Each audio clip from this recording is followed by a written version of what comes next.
Hello everybody, Julian Charles here of themindrenewed.com, coming to you as usual from the depths of the Lancashire countryside here in the UK.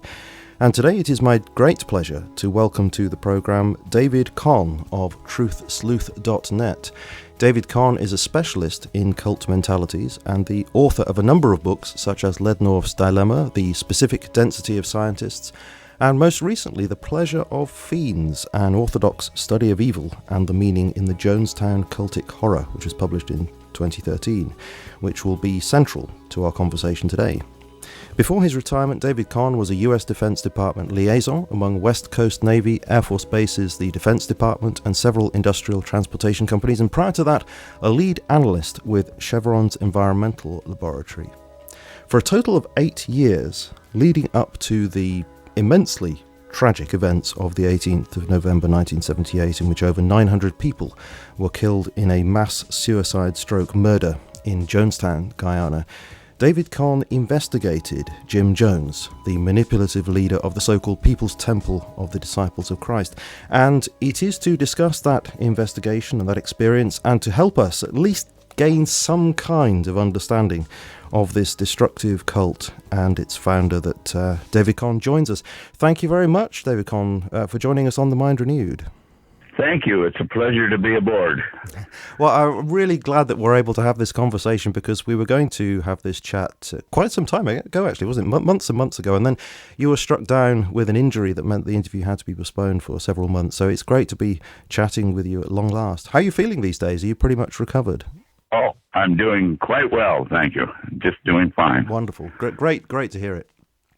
Well, if we turn to this subject here of the Jonestown Massacre and Jim Jones, first let me say thank you for sending me your book, The Pleasure of Fiends, in which you recount your experience of pursuing Jones during those 8 years or so. It's certainly a disturbing read, but I think it is an important document to come to terms with, because you don't just deal with your own experience, which is certainly interesting in its own right, but you face the issue of evil, specifically irrational, cultic evil. You face it head on, which I think is a necessary thing to do with a subject like this, but you do so with reference to Bram Stoker's novel Dracula. So I'm wondering if, before we even start on this in a serious way, could you tell us why you chose to write about the subject with reference to Dracula? Yes, it's truly amazing. When I was 11 years old, I wanted to go see the movie Dracula with Bela Lugosi, and my father decided not to let me go. And I was so persistent that he finally yielded, and I did go. But I had, for 2 or 3 weeks, I had nightmares. But what that caused me to do is to go at the age of 11 and get that book out of the library and read it. And I found it fascinating. In fact, a year and a half or maybe 2 years later, I was still reading it, and I did an oral book report in the 8th grade. It's just almost hard to believe what happened, because just before I was supposed to go before the class, I picked a little scab above my chin, and it started bleeding. And there I was standing in front of the class and licking that spot that was running through. It's unbelievable. And I realized the irony later. There I was talking about the blood-sucking undead and licking my own blood. But the point is, thereafter, I read that novel every 5 or 6 years. And every time I read it, I gained more and more powerful meaning. And finally, I realized, after all these years, I had to utilize this novel, because there's a major irony here. That novel is the source of almost all horror stories that were ever created thereafter. And yet, none of them dealt with the powerful truth of that novel in the Christian respect. It's so clear, it's so obvious that it can't be denied. And that's why I use so many passages from the novel in the book. For example, what the book makes very clear is that Professor Van Helsing came aboard with these people who were fighting Dracula. They called him, and he came over, and he pulled all of them together. One of the persons was Quincy Morris, a Baptist from America, Lord Godalming, a member of the Church of England, and then Van Helsing himself, who was a Catholic. What the novel is saying, that in order to fight evil, you have to pull all of the Christian churches together and join in a common effort to fight evil. And that's exactly what he did. It gets further, more clearly said, when it got down to the point where they were finding where Dracula was hiding, and they discovered that he had brought over big caskets, and in those caskets was earth from stale churchyards, that he's able to rest in that. It's so obvious, the metaphor there. He's able to rest in the staleness that was creeping into the church. So that what ultimately happens then is that Van Helsing has these people lift up, when they found these boxes, lift off the lids. And what does Van Helsing do then? He places a sacred wafer in the casket. What is that saying? What we really have to do to fight evil is to put Christ back into the decaying churches. Nothing could be clearer. It's just astounding. Mm-hmm. Yes, I can see that it gave you a powerful framework with which to, not exactly interpret, but to complement your writing as you were going along. Of course, one of the things that we'll come to in a little bit was the fact that it was a departing from the Word of God that actually facilitated Jones's rise, and the dreadful things that he did couldn't have happened had that departing from the Word of God not taken place. So I do see how that framework works, that if indeed everybody is committed to the truth, it's so much harder for something like this to actually happen. Could we start this exploration of your experience? Obviously, we could start with looking at the character of Jim Jones himself, but just because it's so incredible that a man like this could gain such a following in the trust of so many people and then lead them to their deaths. But I think to focus too narrowly on the man himself to start with, would be a mistake, because you make it very clear in the book that, what he did, he was very, very evil in what he did, but it didn't happen in a vacuum. There were other factors, as we've already just mentioned, there are other, even theological factors that contributed towards this taking place. So I don't want to just concentrate on him. So I want to turn to your experience and see things through your eyes. So how did you first come to investigate Jim Jones? At the time, before even knowing about Jones, I was in the field of applied science there at Chevron, just doing my thing and coasting along. And then the thing that really drew my attention and almost forced me into investigating him was that in 1969, two close friends of mine came to me independent of one another, a couple of weeks apart. The first person was someone who was getting involved with Jim Jones and came to me and told me that he was virtually a saint. Then 2 weeks later, my other close friend, Larry Tupper, came to me and told me that his ex-wife is mixed up with some cult up north, and it turned out to be Jim Jones. At that point, I had no choice but to gather myself together and go 2.5 hours up north and observe this Jim Jones cult. When I walked in, I sat in an aisle seat. Then when Jim Jones came to the pulpit, the very first thing he did was point to me and ask me to stand up. This is so bizarre. And so I did, and he asked me what I was doing there, and I said, well, I had heard about him, and I was curious, and so I just came up. What I realized after I got into my investigation is that Jones had people out in the foyer, and they would observe all people coming in. Mm-hmm. And I was dressed somewhat unlike the rest of the people there. I was dressed in a suit and a tie. And so they alerted him to this kind of new figure who was dressed differently. That's what caused him then to draw me out and ask me. So I told him that I was just curious and all that. And then when he got into the service, then he started his healing. Women would come forward who were ailing, and he would have them go to the bathroom with some of his nurse assistants, and they would seemingly extract a tumor. Then they would come back out and put the tumor on a plate and would parade it up the aisle. When the nurse came by me up the aisle, I stepped out of my seat and went over to look more closely at it. She then swept it away from me and rushed on up the aisle.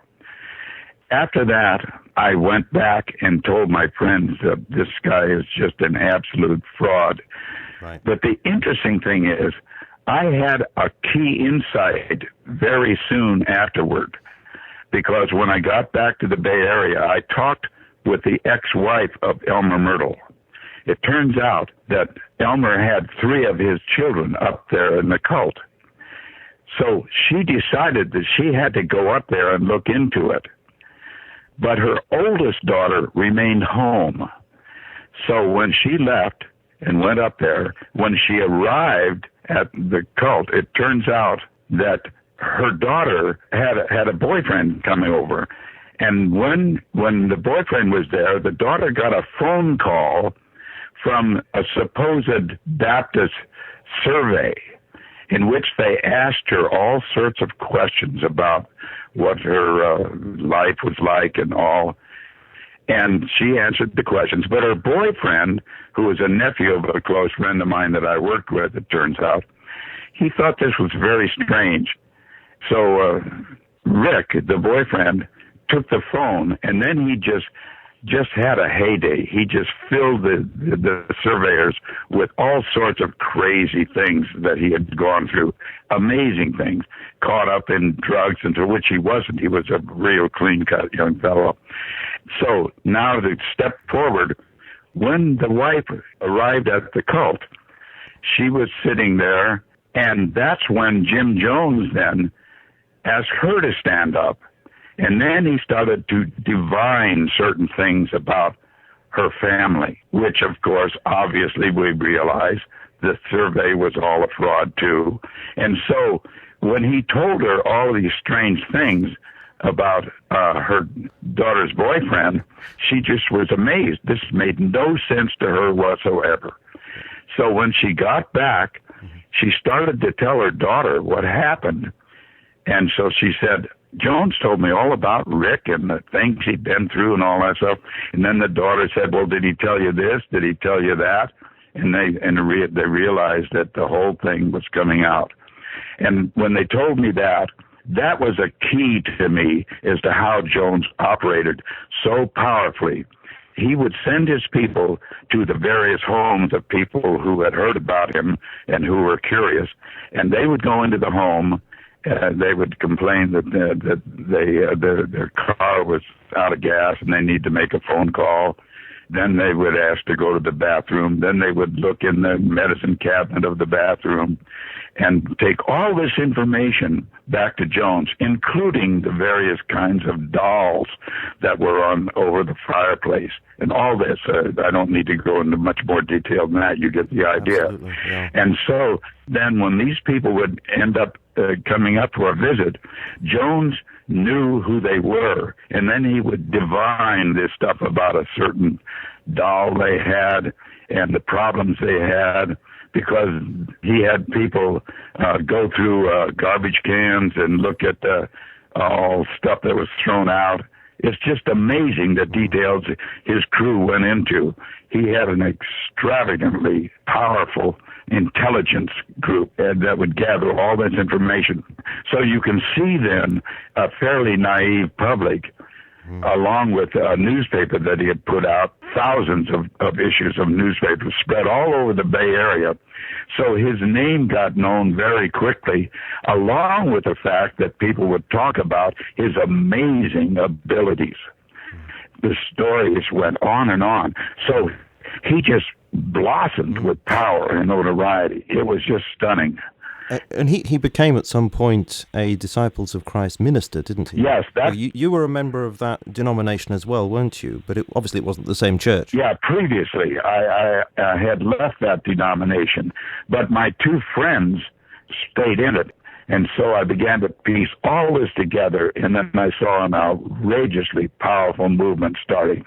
But the strange thing is, whenever I went to talk to people about it, I couldn't bring proof other than all these charades that were going on, and the police were unable to do anything precisely because it's politically incorrect to attack a church.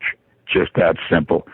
But also, people were speaking to you. You said you had these two friends who were telling you about things that were going on. And indeed, they were talking about quite a lot of really unpleasant abuse that was going on in the People's Temple as well. Could you tell us something about that too? Yes. In fact, one of them, Myrtle's daughters, was seen kissing another person. Jones then had her stripped down to her underwear and thrown in the pool. And then later, he had her beaten with a wooden paddle so much that, in fact, Elmer even said that her buttocks looked like raw hamburger. But even that is something that the authorities were kind of reluctant to do anything about because it was punishment back then.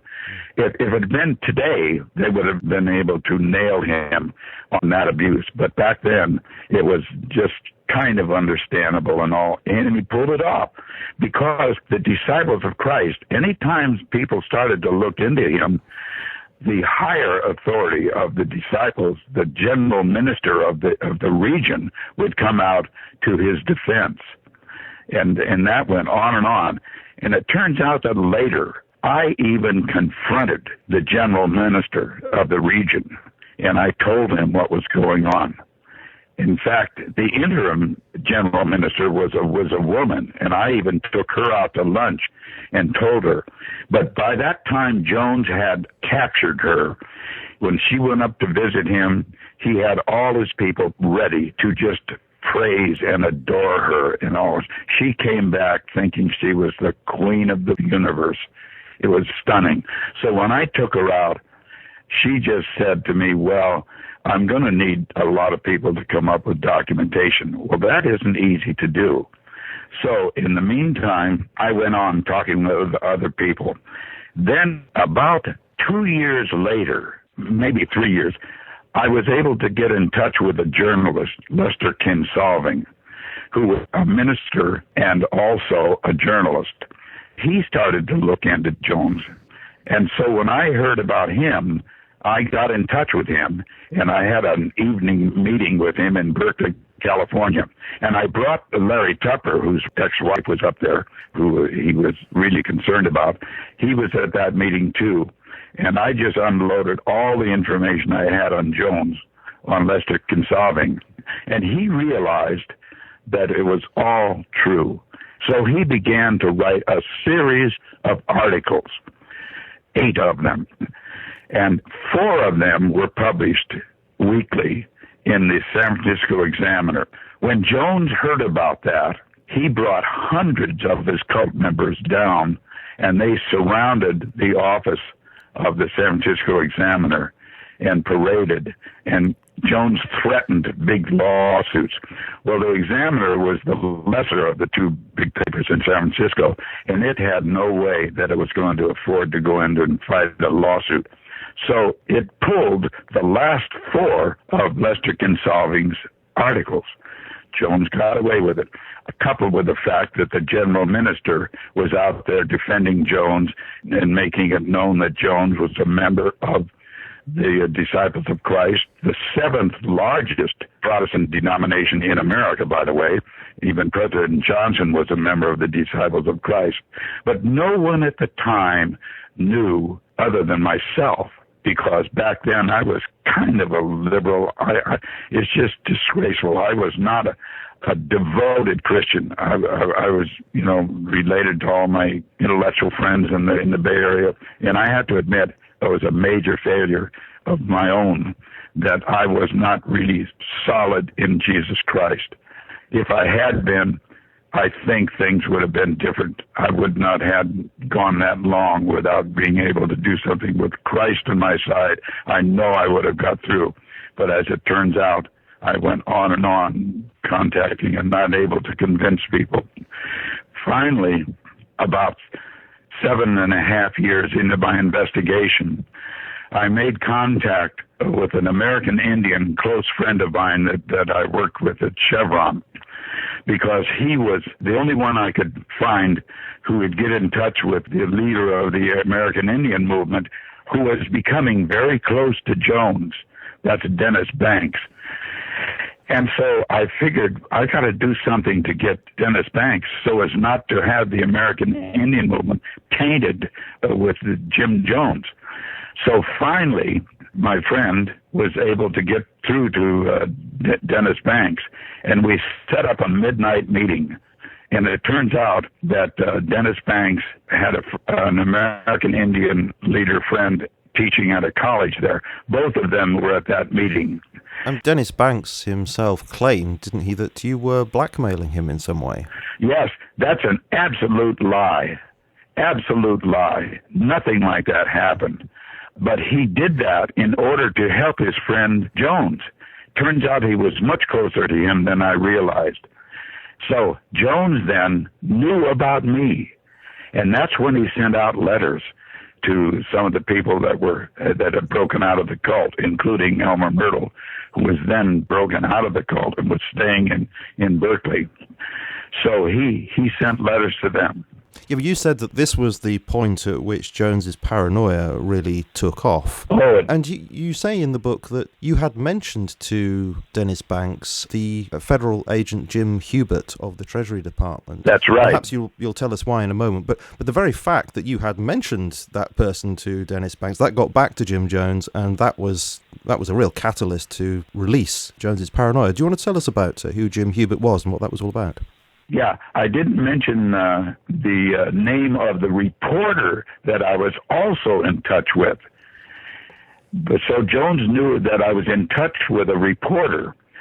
And this is another amazing coincidence. At that very time, it turns out that another reporter from the San Francisco Chronicle was doing an article on Jones. That was mentioned previously a week before the article was to come out. When Jones saw that in the newspaper, he thought that was the reporter that I was in touch with.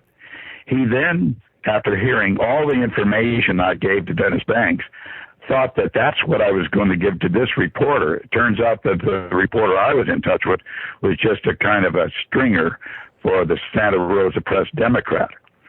And so that mix-up in Jones's mind is what drove him completely frenetic. He thought you were in touch with this guy called Marshall Kilduff, is that right? Yeah. He was writing for the New West magazine, but you weren't. That was just coincidentally happening at the same kind of time. That's right. But because of that, I was then able to get in touch with Marshall Kilduff himself. And then we had a meeting with him. But it's that earlier meeting that Jones was mixed up on that just drove him into a frenzy. That's when he started gathering his cult members here in the Bay Area and preparing them to flee to Guyana. This is something the public still doesn't know about. They haven't a clue as to what really drove Jones out of this country. It was Jones's own mix-up on what was going on that caused him a fury of fear. And so that's what drove him out. And that was a year and a half before the Guyana mass murder. Yeah, and you say in the book that, once this paranoia was kicked off by these various things that were happening, that he collapsed in a meeting, that he started sending all these threatening letters to you and your family. And then there's this amazing incident that you recount about a surveillance team that Jones had put under your ex-wife's house. Yes. And they thought that they heard a very close friend of Jim Jones called Michael Prokes actually inside the house. But they were completely mistaken about that. But do you want to tell us about that? Because I thought that was remarkable. Yes, that was Larry Lipke. They evidently looked somewhat alike and had the same voice. So that sealed it for Jones. He thought that his friend Michael Prokes was betraying him. Yeah. And Michael Prokes, about a year and a half later, committed suicide in Modesto, California. It's just such a bizarre thing. It's like a Shakespearean comedy mix-up. It really was. And this was the time when you went into hiding, didn't you? You said you slept with a borrowed shotgun under your bed. That's right. Jones threatened to burn my house down to the ground. So I went into hiding in a little place in San Pablo and continued to go to work, very careful, watching for being followed and all that. And so it went on for a year and a half. And then finally, it got so bad that congressmen were called in. That's when the whole thing came to a head. And when I heard that this Congressman, Leo Ryan, was going down to Georgetown, Guyana, I got very concerned. And then a day or so later, I heard that Ryan was going to go all the way out to the Jonestown outpost. That's when I called Nancy Dooley of the San Francisco Examiner, who I had been working with previously for a year or so. And I said, we've got to do something to stop Ryan from going out there. I've been studying this man's mind for 8 or 9 years, almost 9 years, and I know that he's got some plan of action. I don't know what it is, but I know he has some plan of action. So we've got to stop Ryan. She said, well, we've got people going down there with him who are giving him all the information. And I said, no, that's not going to work. Ryan is not going to come out of South America alive. I told my friends that, and of course, it all happened, and that's what just pushed me into some kind of depression, and it caused me to go into a kind of a retreat and cry out to God for 2 days for some kind of meaning. Where did I fail? And it turns out in some way God got through to me and told me that I was just myself a kind of fraud. I didn't really believe in Jesus Christ in the way that good Christians should. It hit me. So I went to my liberal friends in the Disciples of Christ, who I still stayed in touch with. And I said, look, I've been all wrong, and I think you all are all wrong too. The Bible means what it says and says what it means, and Jesus Christ is the only way. But they thought I had just kind of lost it. They were just so into that New Age stuff that the disciples on the West Coast were the most corrupt of all. They started teaching all sorts of weird things about Jesus, that if he had just only had time to get things right, he would have collected himself. But I mean, I've got quite a few things that I want to ask you about that religious scene there, which you're just describing. But I think I'd like to just complete this story here about Leo Ryan and, of course, the suicide murder that took place thereafter. Now, I understand that Congressman Ryan was ambushed and killed down there by some thugs who Jim Jones was operating down there, and some journalists were killed, a defecting temple member was killed, 9 others were wounded. And you say that, you were giving warnings about this, but you say in the book that you were also warning about the very People's Temple Agricultural Project, or Jonestown, that Jones was setting up down there in Guyana. You wrote to the Prime Minister of Guyana, you wrote to Cyrus Vance, US Secretary of State then, warning about this. What kind of reactions were you getting when you were sending out these warnings? Were they all being ignored as well? Well, I always wondered, I know that document has to be back in the Secretary of State's file somewhere, but I am sure that they were so embarrassed, they just weren't going to mention that letter. Fortunately, I kept a copy of it. And also, Forbes Burnham was also Jones got to him too also, because he claimed all this good stuff that he was going to do for Guyana and all. And so that warning went virtually nowhere. So when, to go back to Ryan, when Ryan got out to Jonestown, he was aware enough to ask some of the cult members, if you want to get out of here, let me know, and I'll take you back. And 2 or 3 or 4 of them said, yes, we want out. And when Jones found out about that, he then started preparing his assistants to do something, because when they left Jonestown and went to the Port Kaituma airport, about 3 or 4 miles from the Jonestown outpost, when they got there, 2 planes arrived to take them back. When they landed, that's when a truck full of Jones's henchmen arrived with machine guns, and then they started just blasting everybody. They shot up one of the planes, and Congressman Ryan was shot dead, and his assistant was wounded badly. And the other plane, some people got in the other plane, and it got off. And that's what alerted the people back. They were able then to radio people and tell them what happened. And when that happened, of course, that's when the American authorities just went absolutely bazooka on what to do. You know, it's interesting. That event was the biggest event in the 1970s decade. It penetrated all the way to the deeper outreaches, all the way to China. Everybody knew about that. But what went on then was all sorts of misleading stories and lies, and especially the amazing thing is the disciples of Christ began to fudge what was going on. They wouldn't admit to it. Was there no sense of responsibility for this at all expressed within the denomination? Well, ultimately, maybe months after the mass murder, I was able to get in touch with a general minister back in Indiana, and I heard an amazing story from him. And so I had this interview in which it turns out that just 2 weeks after the Guyana mass murder, they had a meeting, and in that meeting, the whole mass murder was not even discussed. But they had a private meeting during that big gathering. 7 of the highest theologians in the Disciples of Christ were meeting, and this guy was one of them. He was a genuine person, an honest theologian with real love, and he decided to do something about his fellow ministers who were not even dealing with this horrible thing.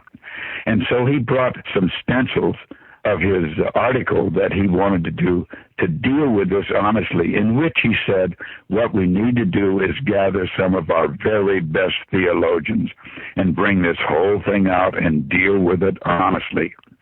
Well, the other 6 then took the stencil back that evening with him to their hotels, read it. The next morning, they came back, and he was handed all of them back and told to take them back to his office, burn them, don't even tell our own press office about it, don't even mention it. And he just went on and on with me in the interview, just telling me how utterly let down he was by all these people. And so I realized that they were not going to deal with it because the lawyers told them not to deal with it. They were going to get them through this some way without dealing with it. And that's what happened. But this cover-up by the disciples of Christ to this very day has never been dealt with in the public media. Never. But who am I? I'm just a little guy. I was just not able to get it out. I put it out in some of my books.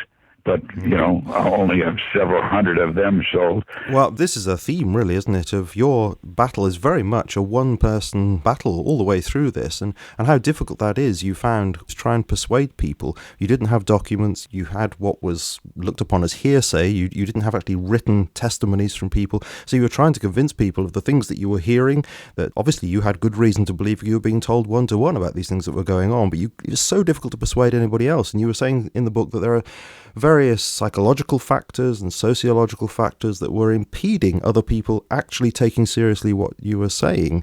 And that seemed to go right on, even to this point that you're saying here now, that you're, even trying to get people within the Disciples of Christ to understand they have even some responsibility for what took place. You're just a lone voice in this even now. Yes. Only one journalist 3 years ago really put my whole story in a book. He's in Texas. It's called Unsung Davids, and that's not my name. That's just to take off on David and Goliath. It's a story of 10 people who challenged evil in a very special way, in an amazing way that the public is unaware of. So I was chapter 5 in that, which is a very honest portrayal of everything I went through. And I got to know this journalist pretty well. But even that was not a huge seller. What that needed was to get in touch with some major media person, but that's not easy to do. As bizarre as this story is, the public is still unaware of it. Could I, for a moment, return to, there was something that I wanted to ask you and the opportunity just passed a little while back. We were talking about Leo Ryan, and I'd mentioned about the fact that there was the ambush and a number of people were killed, including him, of course. And then I think you said that the media kicked off about that at that point. Is that right? Yes. So what I'm wondering is, you see, when I listened to the FBI tape, the very, very disturbing tape of the actual poisoning going on there at Jonestown, I will say to people, listen to that with caution. It's there on the net. You can listen to it. It's very, very disturbing to listen to. But when that's going on, Jones is talking in very paranoid terms about the fact, in his view, that any moment now the camp could be raided by the CIA and all that sort of thing. And I'm wondering whether he'd actually created a kind of self-fulfilling prophecy, because by that murder of Leo Ryan and the other people happening shortly before, in a sense, he'd created this fear that they were going to be overrun. And at that point, his fear was, as it were, in a weird kind of distorted way, justified. Otherwise, it wasn't going to happen. But because of what had happened, then there was the fear that they would have been overrun. Is that right, do you think? Yes. I believe that Jones used that very story in order to convince the people that they're all going to be in trouble, that now the authorities are going to come down after them. And so that is what he used to drive them to go ahead and take the poison. Whereas in reality, they only wanted him. Yeah. But he convinced everybody that it was a conspiracy against the whole religious group. Right. It allowed him to convince them that the only way out was to commit suicide, which is what he wanted, because he had been driven with this preoccupation of a suicide cult anyway. They had many rehearsals doing the same thing, with fake poison. They went through the ritual. Yes. Many times. Yes, I found an affidavit by Deborah Leighton Blakey, I think her name is, and let me just read this, because it's very revealing of what you just said there. Quote, "During one white night, we were informed that our situation had become hopeless and that the only course of action open to us was a mass suicide for the glory of socialism. We were told that we would be tortured by mercenaries if we were taken alive. Everyone, including the children, was told to line up. As we passed through the line, we were given a small glass of red liquid to drink. We were told that the liquid contained poison and that we would die within 45 minutes. We all did as we were told. When the time came when we should have dropped dead, Reverend Jones explained that the poison was not real and that we'd just been through a loyalty test. He warned us that the time was not far off when it would be necessary for us to die by our own hands." So as you say, there were these twisted drills that were going on before the event. Yes. We interviewed Debbie Blakey for our first book that I co-authored, published by Putnam's of New York. She was a major source of information for us in that book. That was the definitive book on Jones, really. Mm-hmm. And that's indeed available on the net, so I shall put a link to that in the show notes. Now, I want to turn to something which we have talked about a little bit, but I would like to give you more of a chance to talk about it in a little bit more depth. The extreme theological liberalism there in the Disciples of Christ at the time, and how that effectively sheltered Jones, allowed him to rise to a position of prominence. Could you explain how that extreme liberalism actually functioned to help Jones? Because it's quite counterintuitive. I should think a lot of people would think, Jones would have been very much a sort of, a fundamentalist. But actually, no, it's really quite a different situation altogether. Could you explain that? No, the opposite is true. Jones was able to function in both ways at various times, but in the main, he was an absolute radical Marxist. And this is what endeared him to the disciples of Christ, who themselves were very Marxist-oriented. I will never ask for a penny back from this church. You understand that? Get a form filled out. Of course, you can't anyway, because your father's always been careful in that way. These are free will offerings. You've been told exactly what I stand for. You can never say that there's been misrepresentation, because I told you there was no God. I told you I was the only God there was. I told you there was nothing else but truth, and the only truth is socialism. And I've told you so nobody can go out here and say they had any misrepresentation. That's the only way you can get money back, is that the money has been taken under false pretenses. And honey, I sure can be accused of many things, but I never took money under false pretenses.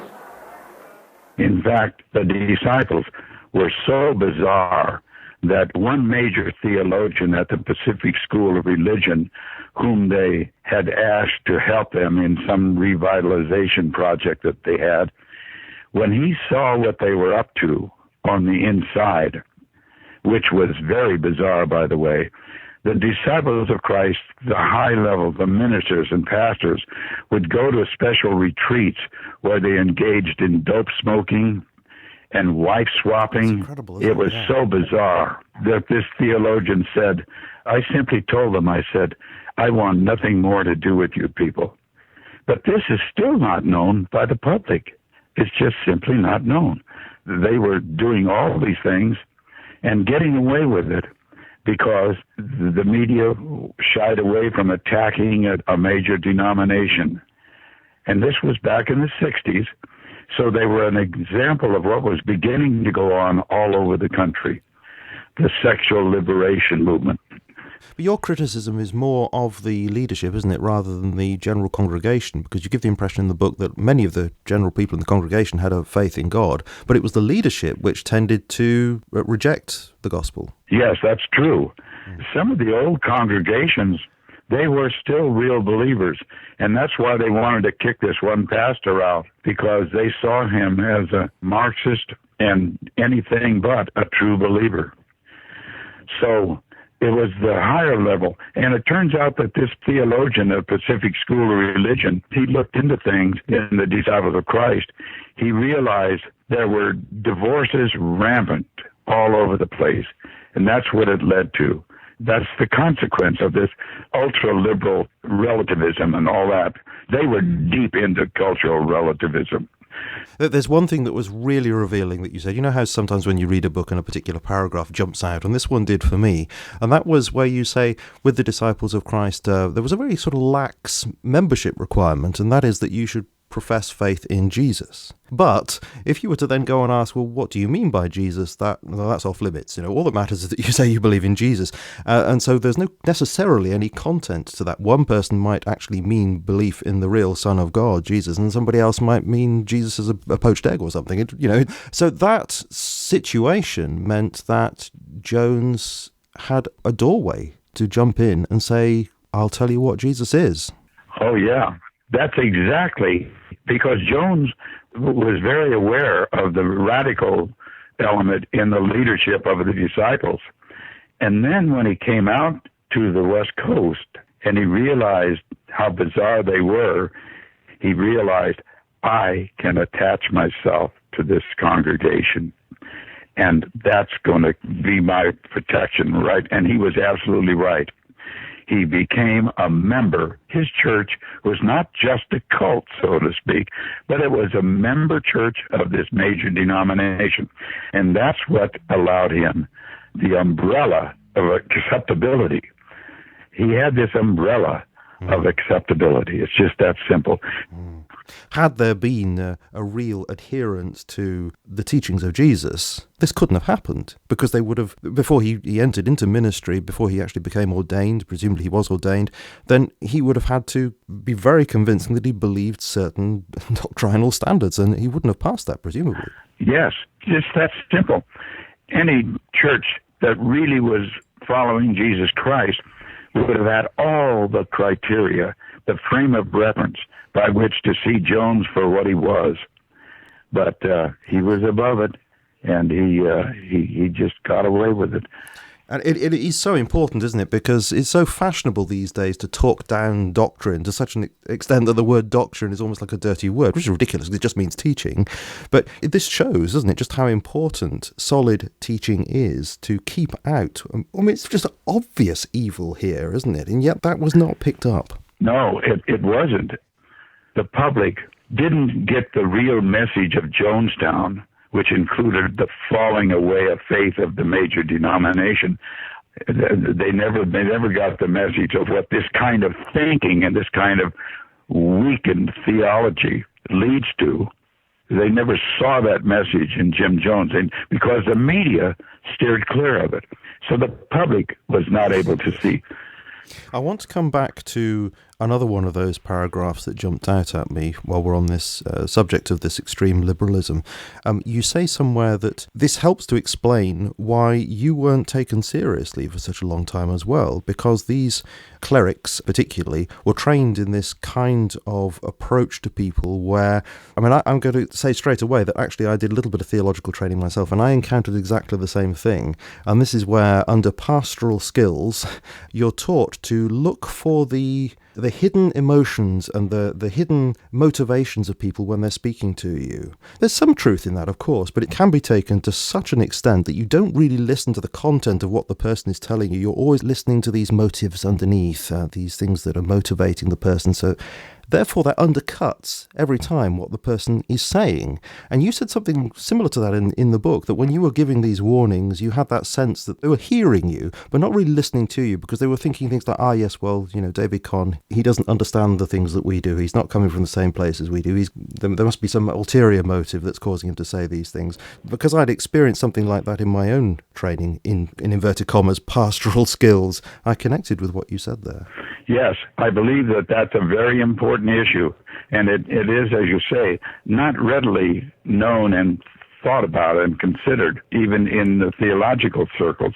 Yes. I remember way back with my co-authors, the one co-author, this stringer for the Press Democrat, finally, I saw him just getting way off base and thinking, oh boy, we're the good guys going after the bad guy now. We were sitting in the living room. I remember vividly. I said, George, you've got to be careful here. When you think that you are going after this guy and you are focusing on getting him, I said, you have to be very careful when you're dealing with somebody this evil, because if you do get off base a little bit, that evil is going to reach out and grab you like a cobra. Now, the big irony here is that several years later, this stringer, my co-author, turned out to be charged with sexual abuse of his child. So I got mixed up in the very first case with the wrong person. And that's one of the reasons the book, I think, failed to do more than a couple of 3 printings. But it is a sense of people have to be careful of what they're doing. One of the problems with sociologists and even major scientists is that they lack the ability to think deeply, honestly, and courageously. That lack of thinking is what allows them to get so far off base and get caught up with their own goals and agenda. And that's why they get off into where they can put down God and say that God doesn't exist, which allows them then, of course, to be the authorities. The high priest of society are the physicists. And I think, I was just going to say, I think it's a tragedy in a lot of education that people are not encouraged to think for themselves. They're rather encouraged to take on board what they're told and just to regurgitate that. And I found that at the Theological College. Whatever the tutors said, that's the way it is, and as soon as you started to say, well, I'm not sure I agree with that, then you were looked down upon. And that's a very unhealthy situation indeed. Yes. If I may, this is, I believe, a big problem with a major segment of the scientific world today. They do not think deeply and courageously about things outside the box of science. For example, almost none of this segment of scientists who are into scientism has considered why they are compelled to deny absolute truths. I mean, that's so bizarre, because I've interviewed several high-level people, and I've described the most heinous activities you could imagine. I won't go into detail on them, but then I say, now, can you tell me that that's absolutely wrong? And every one of them said no, because they're into this philosophy. A further very frightening idea to many of them. A further thought is simply intolerable to them. If absolute truth does exist, it means that a supernatural authority is operative. Thus, it means that the supernatural affects the natural world, and they will simply not accept that. any science would agree, we human beings are part of the natural universe. Therefore, if one of these natural beings were to become a follower of that very source of truth, then that natural being would become a different kind of person, would become a new creation. And this is a key thing. Thus, the truth has undeniably caused a change in the natural order of the natural universe. That's what scientists ultimately are terrified of. Scientism. They don't want to recognize that the belief in God affects the natural universe. The natural universe is, in their view, just simply the natural universe, and nothing affects it. That's so bizarre. Yes, and of course this is the subject of your other book, which you kindly sent to me, The Specific Density of Scientists here, where you're not talking about all scientists, you're talking about those who buy into this dubious philosophy of scientism. And we were discussing before the interview how this actually does connect to Jim Jones, because he was rather enamored of this way of thinking, wasn't he? Oh, yes. Jones was really taken with the modern direction that social scientists were going, and he endeared himself to them, and he actually used them in much of his progress in his cultic activities. Science was a way to pave his way to identifying with the authority, a higher authority, an intellectual authority. And it also then it allowed Jim Jones, who is there in this vacuum, then to be the source of authority to people. That's why he claimed that he was like Jesus Christ. In fact, he would throw the Bible from the pulpit. He would just throw it to the ground. Said, this God you don't need to pay attention to. But that left it open for him to be their authority. And, of course, that's who they were focused on, and so he became this powerful authority in their eyes. What will you do? I've never lied to you. Your Bible is full of lies. Your sky God makes no sense. If he was all perfect, why don't he come down and do something? If he can heal everybody in a minute, why doesn't he heal them all? Why did he make all these different races to fight and to kill? Why does he bring some into the world born blind? I don't bring anyone in born blind. Anyone that's had a stroke under my ministry has been healed. And those of you that have come with your crippling diseases, all of you have improved since you come to me. Though you were dead, now you live. I'm a Savior, not the Creator. Don't confuse me. I'm the Savior. There are many Saviors come up out of Zion. I am a Savior come up out of Zion. Come up from the earth. Why do you listen to this last, as I say, yesterday? A white woman. That shows you how much murder there is in the hearts of people today. You say, we couldn't give up what we know. What we know has brought us to this place. People telling us to think about heaven, the furniture of heaven and the temperature of hell. That's why we're so careless today. So godless, so heartless. That white woman on the Miami tower. Her heart was broken. Lonely, alone, afraid. She's up there wanting somebody to care. And hundreds of people, they said, white, every race, saying, jump, jump, jump, you bitch, jump. They do it all over America. Read every news story. One in New York recently, we're trying to get them to jump off of a 37th floor. Jump. There's no heart. There's no love. Everybody killing everybody. So what have you got to lose? Does your churches have any love? Does your preacher talking about the sky God? Will he give you a ride? Will he give you any buses? Has he given you any of those homes? Has he given you help? Does he go into the court and the jails and set you free? Does his sky Jesus do you any good? No! I'm the only one that'll help you. I'm the only one that cares about you. I'm the only one that loves you. Coupled with the fact, by the way, of the bizarre trickery that he was able to engage in.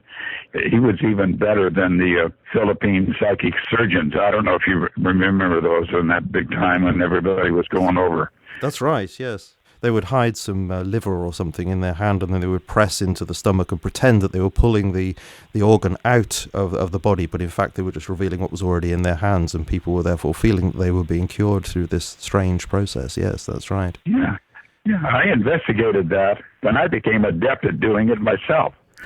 And I realized how it was done, why it was done, and how easily it could be done.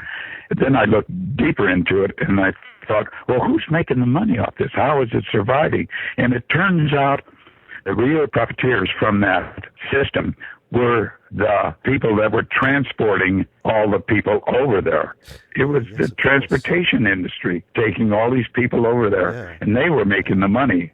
And of course, that's why Jones himself got into it, wasn't it? Because looking at the chronology in the book, I mean, he had this church that he was, this is way back, way before the People's Temple. He had this other church that he was responsible for, and he was broke, basically, and he was selling monkeys, apparently, door to door. Wasn't making much money out of that. And then he hit on the idea of getting into the healing ministry, and I think this Father Divine person seemed to have a great impact upon him, who was running a cult there in Philadelphia. So Jones was very enamored of this Father Divine in the mid-50s, and then got this idea of getting into the healing ministry, essentially, it looks like anyway, just to make money. So, of course, if that was his motivation, then, you know, any trickery was, fine, do whatever you like to make the money, I guess. He was no fool. He knew whom to study.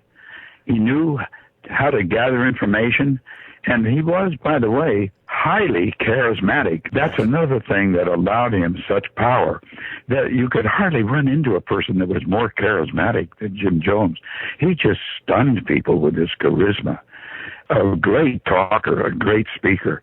And that's why he just was able to overwhelm even the more sensible people, because they were struck by this great charisma and his ability to sway people and get a lot of followers who just really fell for him. Sure, and he seemed to have this from really quite a young age, didn't he? Because when he was a teenager, 14, something like that, he was aspiring to be a religious leader even back then, and he was holding services for other children's pets and things like this, and then he very soon, very young, entered into a correspondence course to enter the Methodist ministry, and then quite quickly got his first church appointment. So he obviously seemed to, impress people right, left and centre. Yeah, it was his charisma, because it would have never been accomplished if it hadn't been for this almost unprecedented kind of charismatic ability. He just swept his way right up. He even convinced one of the leaders of the Disciples of Christ, and he may very well have visited Castro, talked with Castro. In fact, this high-level minister was taken with the idea that this man actually was so powerful that he was able to talk with Castro. Mm-hmm. And there was something, again, very revealing. You had a quote from, now I don't know whether it's genuine, I'm assuming it is. It was a quote from a Guyanan newspaper, and it was reporting on a transcript of an undated interview with Jones, and this transcript was found at Jonestown in 1978. But it's the words of Jones himself and how he got his first religious appointment, his first church appointment. Now, if this is genuine, it's quite a window into the man, because it first of all tells us something about the fact that he must have impressed people, but it also tells us something about what he was thinking inside his mind. So I'm just going to quote from this. I won't use all the language that's there. So this is quoting from Jones's the transcript here. I'm wandering down the street, stopped at a used car lot, and met a man. I found out he's a Methodist superintendent, and I think, he's a religious nut. I started knocking the church. He said, "Why don't you come to my office?" I thought, F, blah, blah, blah, blah, blah. I'm not coming into your blah, blah, blah, blah, blah, blah office. But I did. For some instinctive reason, I went in. He said, "I want you to take a church." I said, "You giving me a church?" It's incredible, isn't it? So he'd obviously impressed this man, and yet inside his head, he's thinking all this foul language, and it doesn't sound like a Christian at all. Well, back then, even there were some, liberals creeping into the Methodist church, so I'm not surprised. It boils down to this, almost simply this. The church got so far off target that to replace that value, it got into politics. That's what many of the major denominations now are off into. They're political elements. They're political entities, not real devout Christians. They're just into politics because that serves their goal, which again goes way back to Marx's influence on the whole system, way back in the early part of the 20th century. What I would like to end with is a couple of questions. One is that, what can we learn about the man Jones himself? Because, So much else of what you say in the book makes so much sense, but it's really difficult. I find it, even so, having read your book, still difficult to understand Jones himself. Perhaps he can't be understood, I don't know. I can understand, the conditions that led him to be as influential as he was, and for him to be accepted by so many people, to wielding the power he had. But the man himself, I can use the category of psychopath, but somehow that still doesn't quite deal with it. So, having pondered the man for so long, how would you sum up Jim Jones? Well, first off, I would say he's a typical example of a young boy who grew up without any genuine role model. His father was a drunk and a person who was wounded by mustard gas in the First World War. And his mother was a strong, loose-talking woman, but he never had a real role model. And so he was finally searching out and never really found anyone he could really respect. He respected no one but himself. And that was bizarre because he was really, in a way, a kind of multiple personality. Because at times, I think he felt genuine in saying some of the things he said, but then he realized that he was saying them just to get people on his side. But the more and more this fakery allowed him to gain, he saw that as an affirmation that he was doing the right thing. Do you think he actually believed himself, even though he was engaged in this fakery? He believed his own propaganda. There is a word. It's called solipsism. I don't know if you're familiar with that. Not too many people are. You believe that you're God? Yeah. You believe that you are the only reason for being here. You are the only one that counts. It's an exaggerated form of narcissism, but it's deeply pathological view. And I believe that plays into what he was. Everything that he did affirmed, in his view, that he was doing the right thing, because what did it do? It allowed him to survive, he being the only real thing that counts in the world. And I believe that he really saw that as true, that he's the only thing that counts in the world. Nobody else mattered. And in fact, the thought has just come to me that, again, listening to that very disturbing tape, he says during that dreadful ceremony that's going on there that he's so united with his people. I'm with you, he keeps saying. But what you've just said to me there about his solipsism means that really what psychologically was going on with him was that they were part of him. And so because his whole empire was coming to an end, everything had to go with him because he was the source of all reality. So all his followers had to go with him. That's how I'm making sense of it. That's right. I really believe that it's a kind of an antichrist in him, where he was really saying, I'm in me, you are in me, and the world is in us and in me. It's that kind of thing. He was so focused on that. It really was more fiercely a compulsion than we could imagine. Very rare, I think, very rare. In fact, coupling of the fact that he was that far off base, but had the charismatic quality. That, by the way, is a dreadful combination. That's a combination to be feared. And so that's what we're dealing with in Jones, is a dreadful combination. Not only, in fact, sociologists say maybe 1 in 30 people are psychopathic. I don't know if that's true or not, but that's not it. He was psychopathic, but that rare combination of having an immensely unbelievable charismatic quality, that becomes the combination that should be completely dreadful to the world. Yes, and should have been filtered out by doctrine, indeed, by teaching of the church, very clearly stated. It seems that very clearly we're dealing with mental illness here, of course, but, the categories we've been talking in, I think if we refer to biblical categories, I don't know whether you would agree, I think we'd have to be talking in terms of demonization. Oh, without a doubt. I've considered that way back. I believe that somehow he gave himself over to the demons.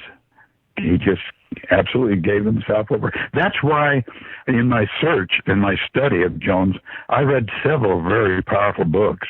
Robert Louis Stevenson's Dr. Jekyll and Hyde, and of course Dracula, and even some productions, Hollywood productions, dealing with the undead and all that.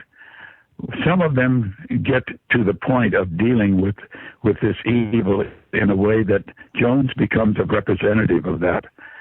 But Jekyll and Hyde is a powerful book, and it helped me understand Jones. It's such a difficult road that you've had to travel. And in a way, psychologically, of course, you've had Jones with you all those years. It must be very difficult, I should think, to have to contemplate him constantly, really. It never goes away from you, I'm quite sure. That's so true. I have to say, the only way I survived is because of coming back fully to Jesus Christ. It's just stunning. Jesus Christ is the only thing that allowed me to survive. That's a great testimony itself.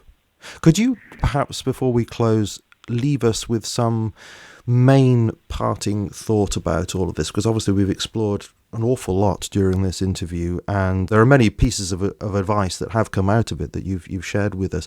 But if there's one main thing that you think people should take from this as a warning, particularly, what would that be? I think, again, to learn and to commit to thinking deeply and courageously and honestly, and to seek the only true frame of reference, Jesus Christ, and to ask for guidance, and to admit your need for Christ, and to admit your own sins, and to plead with God for forgiveness, and allow God then to step forward and become your authority and your guidance.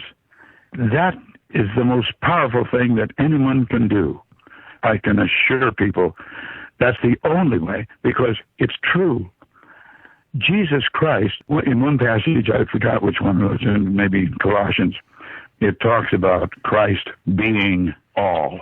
Here's the key thing. We need to go to no other authority, because Jesus Christ is all that we need to know about God. We cannot know all of God. If we were, we would have to be God.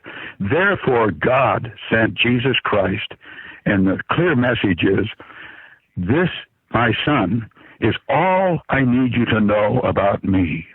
That is sufficient for you to bring glory to me.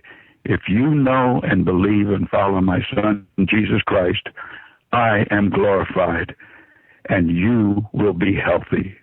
I don't know if I could put it any other way. Well, I think you expressed it very, very well indeed. And of course, you sent me that reference. It was indeed Colossians chapter 1, verses 17 to 19. Oh, thank you, yeah. I'm just going to read exactly what Paul wrote there, obviously in the English translation I have here. He, that is Jesus, is before all things, and in him all things hold together, and he is the head of the body, the church. He is the beginning, the firstborn from the dead, and that in everything he might be preeminent. For in him all the fullness of God was pleased to dwell, which encapsulates everything that you've just been saying there, that he should be indeed the centre of our lives. And if we hold him as the centre of our lives, then the kinds of things that we've been talking about here today need never have happened. They should never have happened. But it was because people were not holding on to Christ at the centre that this evil was allowed to creep in, even into a mainstream denomination like the Disciples of Christ. And so I think what you said here today is a warning to us all, but not just a negative thing. It is something for us to grasp hold of positively, isn't it? To say, look, yes, if we hold on to Christ and the truth that he brings us, then we can be protected from things like this, and God willing, this kind of thing will not happen again. Well, I just hope that somehow God's going to do something, because this, the world can't go on this way. It's getting so far off base that I just pray for some kind of regenerative event that's going to happen and bring people back. For in him all the fullness of God was pleased to dwell. David Conn, thank you ever so much indeed for joining us today. You can be, I believe, reached at your website, which is truthsleuth.net, and it has been a tremendous experience talking to you, well worth the wait of all these months, and I'm so glad that you're well enough to speak to us today. Thank you ever so much for coming on the show. It has been a great privilege. Yeah. Could I leave you my email address? Or do you want to, yes, say your email address? That'd be great, yeah. Yeah, it's DAVCON137 at AOL.com.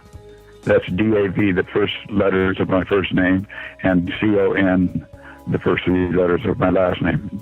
Conn 137 at AOL.com. Thank you, and God bless you and your ministry, Julian. It's been a pleasure to be aboard. Thank you ever so much, Dave, for coming on. It's been wonderful. I hope to speak to you again one day. You bet. Thank you very much.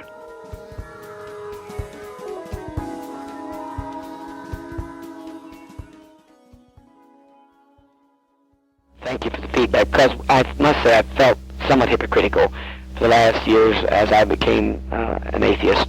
I have become, you feel tainted by being in the church situation. But of course everyone knows where I'm at. My bishop knows that I'm an atheist. He knows that I recognize only love when I say, I'll say God is love. Well, you heard my preaching, right? Where I'm at. I don't keep it any secret. So when it comes to fundamentalists, I'm not much influenced, but it's amazing how many liberal churchmen, and even you would think Orthodox churchmen. Now, for instance, the head of the Ecumenical Council, I don't know whether you know him, Dr. Lynn Hodges. It's over all the Jewish, Catholic, and Protestant churches in this entire Bay region. Have you ever met him? No, I haven't, sir. That man is American Baptist, an official in the American Baptist Church. He comes here, he knows how I feel, and when he heard of this article, he got in there, he went into the Chronicle. And he said, now, if you bother Jones, I'll have so many preachers in here that it'll bug you to death. Now, there are a lot of closet atheists in the church. I mean, he must obviously be, because he's heard me say the most outrageous things, and he still supports me.